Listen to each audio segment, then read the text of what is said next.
And here we are all these years later, more than a year into the US and Israel's unflinching and ongoing televised genocide in Gaza and now Lebanon in defense of a colonial occupation and an apartheid state. Like every state that has carried out ethnic cleansing and genocide in history, Zionists in Israel, who believe themselves to be the chosen people, began by dehumanizing Palestinians before driving them off their land and murdering them.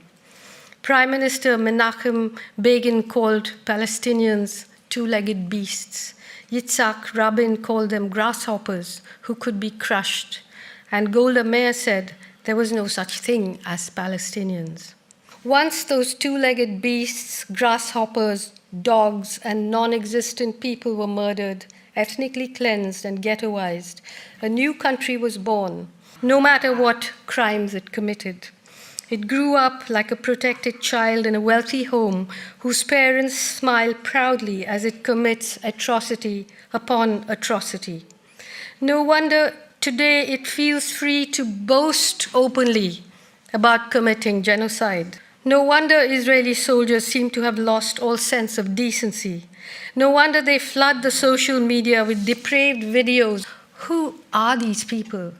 What can possibly justify what Israel is doing?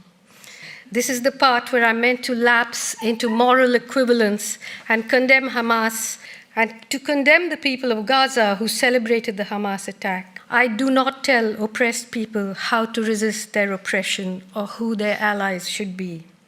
The point is to ask ourselves whether a liberal, secular fighting force can go up against a genocidal war machine. Because when all the powers of the world are arrayed against them, who do they have to turn to but God?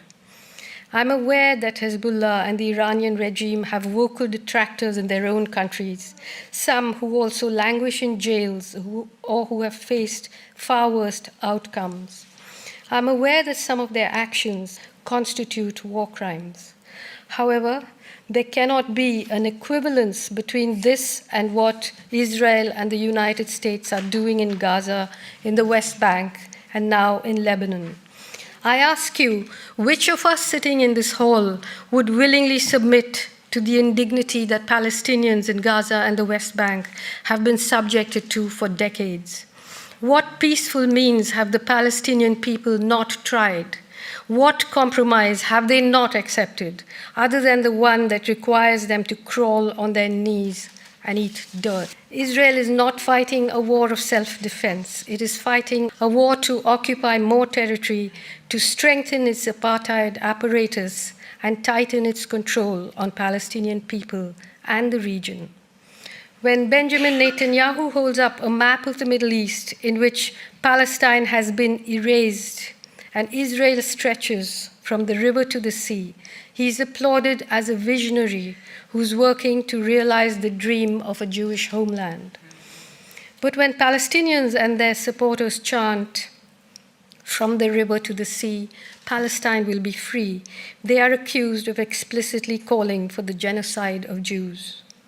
Are they really? Or is that a sick imagination projecting its own darkness onto others?